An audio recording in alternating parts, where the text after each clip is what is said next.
Assalamualaikum warahmatullahi wabarakatuh. Saya Syahabuddin. Terima kasih banyak kerana anda berada di channel YouTube saya dan terima kasih banyak jika anda telah tekan butang subscribe. Kalau belum tekan butang berkenaan, tekan butang itu sekarang. Jika ada video-video yang bermanfaat, insya-Allah akan ada di feed YouTube anda. Sahabat-sahabat, baru-baru ni jadi isu berkaitan satu orang ustaz yang telah mengatakan Perdana Menteri kita dan juga ramai orang sebelum-sebelum itu juga dengan gelaran-gelaran yang tidak baik dan juga tidak enak. Ada perkataan sesat yang dikeluarkan, ada perkataan bodoh yang dikeluarkan, banyak perkataan-perkataan yang tak elok dikeluarkan. Tetapi sebahagian masyarakat yang menganggap bahawa dia adalah seorang ustaz, lalu di backup semua kenyataan-kenyataan beliau itu dan dipertahankan dengan habis-habisan hanya kerana dia adalah seorang ustaz dan tokoh agamawan. Ada beberapa komentar daripada beberapa orang tokoh berkaitan tentang isu ini yang saya harap tahun depan, tahun 2024, perkara ini tidak berulang lagi. Jom kita baca komentar daripada tokoh-tokoh berkaitan tentang isu ini. Dr. Zaimi Ramli di dalam postnya yang terkini, beliau mengatakan waktu ni dia ambil gambar atau dekat mana saya tak pasti, mungkin dekat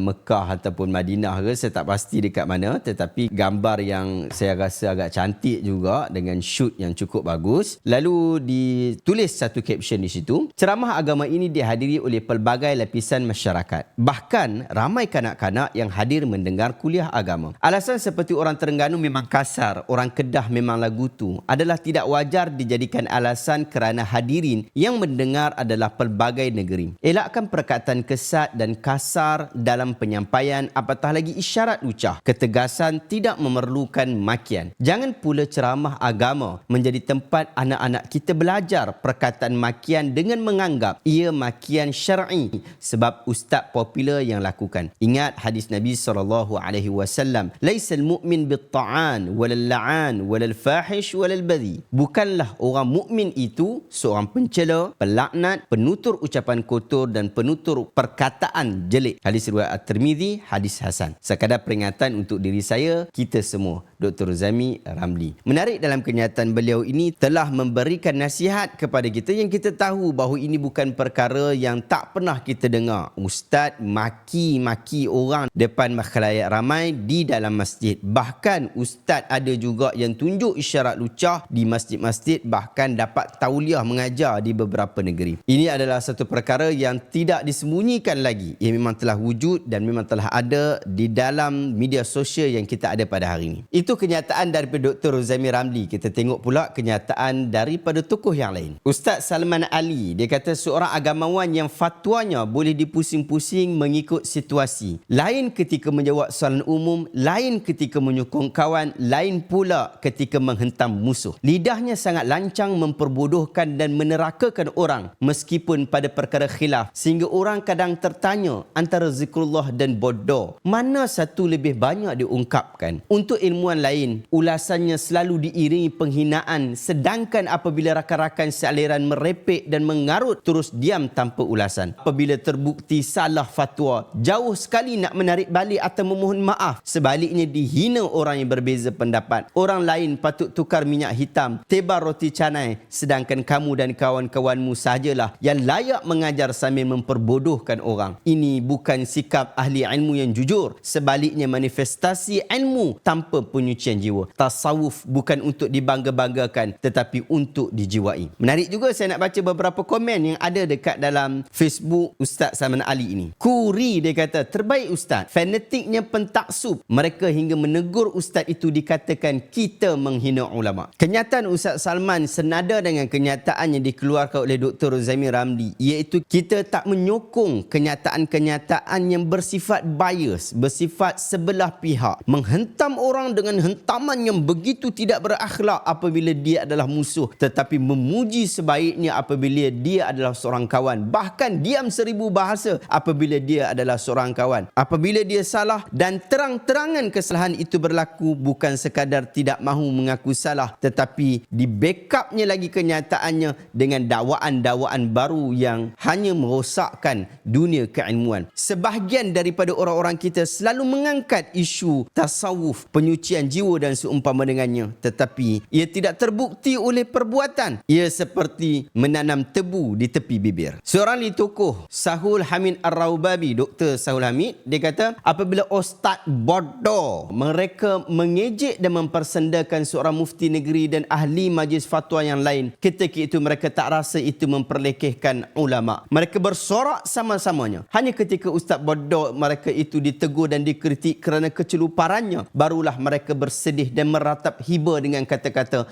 moga Allah pelihara ulama. Belajarlah menghormati ulama dan seumpamanya. Rupanya ulama bagi mereka adalah yang berupaya menghiburkan mereka dengan derayan ketawa dan melawak semahunya. Sporting katanya, seumpama menonton badut sarkas sambil-sambil menyelit satu dua ayat Al-Quran dan kalam ulama. Bertanya soalan pelik-pelik dan seksis pun tak mengapa, asalkan jangan tanya apa dalilnya. Nanti jadi Wahabi, liberal, sekular dan terkini pengikut orientalis. Begitulah masyarakat diajar dan dilatih. Saudara, kita juga hormat ulama, tetapi yang sopan tutur kata, jujur dengan ilmu dan berhujah dengan Quran dan hadis. Ada satu lagi kenyataan daripada Ustaz Faiz Fatih Al-Azhari. Dia kata dia keluarkan satu gambar, satu screenshot daripada orang yang mengatakan ada yang panas Ustaz Azhar Idrus sebut bodoh dalam kuliah. Belum jumpa mensyarah Al-Azhar kata ya benar kalb, dia benar humar dan sebagainya. Kemudian ada yang kata anak anjing dan anak keldai. Biasa pensyarah-pensyarah kata kepada pelajar dan sebagainya lah. Kemudian Ustaz Faiz Fatih Al-Azhari, ini orang yang mengaji Azhar, dia bagi tahu tentang pengalaman. Dia kata saya mengaji di Al-Azhar daripada 2008 hingga 2016. Kemudian hampir setahun ziarah guru-guru dan pensyarah. Hampir 30 orang guru Azhari mengajarkan saya. Sehingga kini masih berbalas risalah dan soalan kalau punya persoalan. Tak pernah saya jumpa pensyarah daripada yang muda sampai ke tua cakap seperti yang didakwa. Saya syak kawan kita ni tertukar antara syekh dengan pakcik jaga jamban kuliah ni.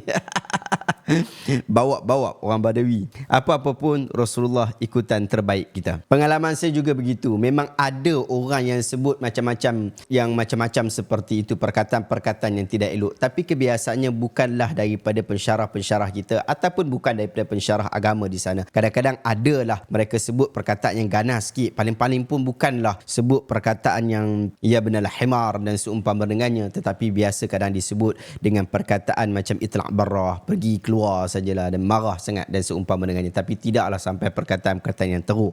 Kalaulah contoh terkeluar perkataan itu, ia tidak mendominasi. Ia bukanlah ucapan semua pensyarah-pensyarah Azhar dan menjadi karakter orang yang mengaji ke Al-Azhar mesti kena maki dengan perkataan-perkataan yang tak elok. Dan ia telah menjadi wajah biasa agamawan, sehingga kalau orang buat dekat Malaysia, ustaz-ustaz kita cakap bodoh dekat orang kat Malaysia, ustaz-ustaz cakap caci, maki, kata lucah, buat perbuatan lucah, itu semua mahu dihalalkan kerana pengalaman satu dua orang berkaitan tentang hal berkenaan. Saya kira itu adalah usaha-usaha yang tidak bagus dalam memperkenalkan institusi agama kepada orang awam. Sahabat-sahabat, kenyataan daripada tokoh-tokoh ini menunjukkan kesedaran kita kepada bukan sekadar kritik mengkritik, tetapi bagaimana sesuatu akhlak itu patut diambil perhatian. Kita di dalam menyebutkan kritikan kepada seseorang, jangan sampai kita menghina orang berkenaan. Itulah pendirian yang saya dan juga ramai ustaz-ustaz lain juga memilih di dalam hal berkenaan. Kadang-kadang kita dilihat memilih satu pendapat, lalu kita tidak menolak pendapat-pendapat yang lain. Kadang-kadang kita memilih satu pendapat yang kuat dalam keadaan kita mengkritik pendapat-pendapat yang lemah. Kadang-kadang kita mengambil satu pendirian yang bersifat prinsip yang sepatutnya umat Islam memahaminya. Lalu kita membongkar kesalahan demi kesalahan yang telah dilakukan dengan jelas. Tetapi dalam masa yang sama, kita tidak menghina orang berkenaan. Kita tidak menyebutkan makian dan cacian, apatah lagi dengan isyarat-isyarat lucah kepada orang-orang berkenaan. Oleh sebab itu, selain kita mendapat ilmu, kita meminta Allah Ta'ala memberikan ilmu kepada kita. Kita menjaga hati kita, menjaga perasaan kita,